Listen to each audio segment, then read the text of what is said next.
Ang pagong at ang kalabaw. Isang araw ay nagkita ang kalabaw at ang pagong. Nais ng pagong na makipagkaibigan sa kalabaw.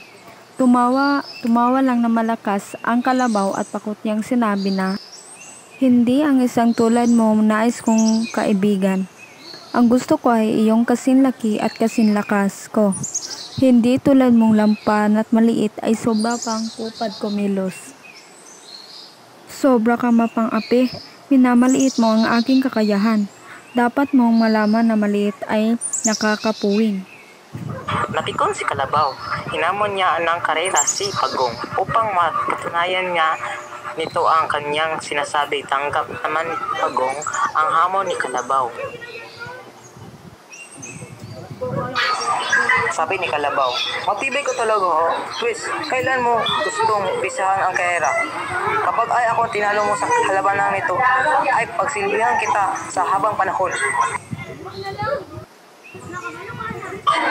Bukas ng umaga sa lugar ding ito. Tuwang-tuwa si Kalabaw dahil sigurado na niyang talunin si Pagong sa karera. Malaki siya at mabilis tumakbo. Ngunit si Pagong ay matalino. Kinausap niya ang apat na kaibigang Pagong. Pinapwesto niya ang mga ito sa tuktok ng bawat bundok hanggang sa ikalimang bundok. Kinabukasan, maagang dumating si Kalabaw tulad ng inaasahan. Wala pa ang makakalaban niya sa karera. "Oh, paano? Di pa man ay mahuli ka na. Ano bang kondisyon ng ating karera?" "Okay, ganito ang gagawin natin.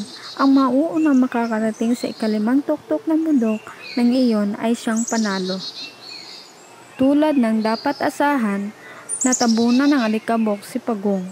Naunang sinapit ng Kalabaw ang unang bundok, ngunit laking gulat niya ay naroon ang Pagong na ang akala niya ay kanyang kalaban.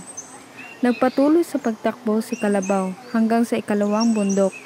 Ganon rin ang kanyang dinakdan. Mayroon na namang isang Pagong doon. Galit na nagpatuloy sa pagtakbo ang Kalabaw hanggang sa ikatlong bundok.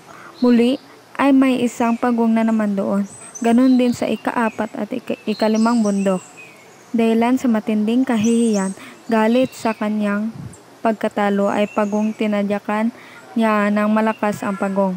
Matigas ang likod ng Pagong, kaya hindi ito nasaktan, salip ay ang Kalabaw.